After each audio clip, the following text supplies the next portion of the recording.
Existe intelectual burro ou isso é apenas uma falha de caráter? Não, é claro, a atividade intelectual ela pressupõe a possibilidade de ser correto no sentido científico, no sentido meditativo e não sê-lo. Porque eu sou de filosofia, muita gente diz, a filosofia ajuda a pensar. Eu digo, não necessariamente. Pensar é um atributo atávico da espécie. Sim. Não precisa ser ensinado. Segundo, não, mas é que a filosofia ensina a pensar certo. Eu digo, não necessariamente. Né? Há muitos modos dentro da filosofia que induzem ao equívoco, né? E que propositadamente driblam, né, aquilo que as pessoas estão entendendo, que é uma forma de prestidigitação mental. Né? Portanto, é possível fazê-lo. Num país como o nosso, em que há uma admiração muito grande por quem fala bem, como se falar bem fosse sinal de inteligência, né? É claro que é fácil você também dar esse passo. Não, não é isso. É que a filosofia ensina a pensar melhor e de modo mais livre. Falei, não. O nazismo também tem seus filósofos. Teve e tem. O fascismo teve e tem seus filósofos. Sim. Nesse sentido, né, imaginar que um intelectual, seja na área de filosofia, seja no campo das ciências, né, da pesquisa pura, seja o que for, que não necessariamente essa pessoa tem a possibilidade de ser parvo, né, ou parva, é muito estranho. Sim, é possível. Eu, em vários momentos da minha atividade, quando eu olho para trás e vejo alguns tempos, ou me ouço, né, em algumas situações daquilo que falava, né, o mundo digital favoreceu muito a gente poder se ouvir de novo. Os registros são nossa, todos lá, como é que eu dei esse passo, ou esse caminho, né? Ele não deveria ter, olhando alguns momentos, situações em que, né, eu nunca me esqueço de uma circunstância que jamais eu repeti, falta, claro, ali de experiência, depois de muito tempo, em que para especificar numa conversa numa sala o que era uma coisa fofa, porque eu estava dando exemplo de coisas que você não consegue entender intelectualmente. Ou você tem o experimento, por exemplo, eu não consigo ensinar para você o gosto de uma laranja. Tá. Certo? Você dirá, não, mas é parecido com o quê? Certo? Ou tem a experiência empírica, né, concreta, e aí é uma redundância, mas é necessário, ou não tem como. E eu fui explicar o que é uma coisa fofa.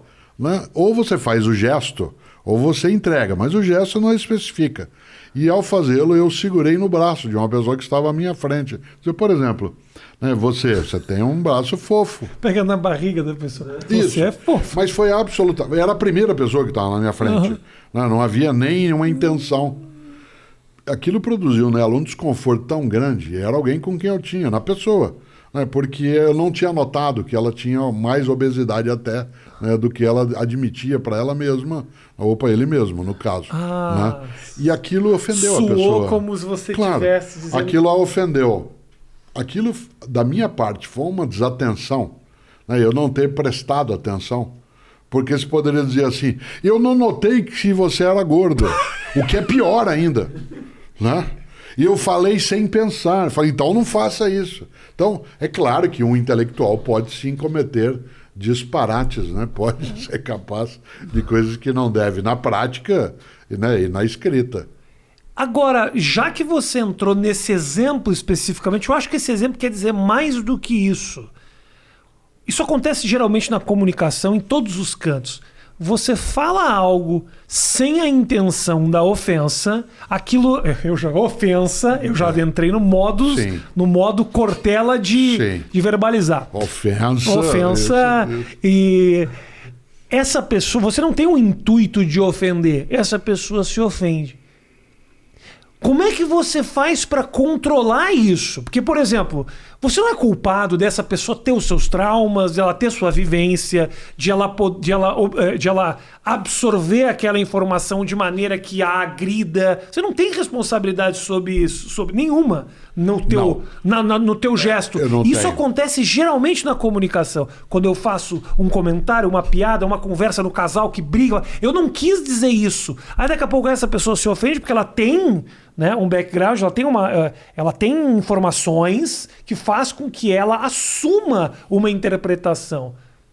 E eu sou obrigado agora a abraçar essa responsabilidade e me pedir desculpa. Não, mas você que se comunica, e eu também, em público, portanto, é diferente de uma conversa. Mas acontece nas conversas também. Claro, também. Mas na conversa você normalmente consegue refazer, porque você vai ter uma convivência com a pessoa, Sim. em tese que você vai, né, reatar, né, juntar os caquinhos Sim. e colá-los outra vez. Você não tem que se subordinar a isso, mas tem que levar em conta.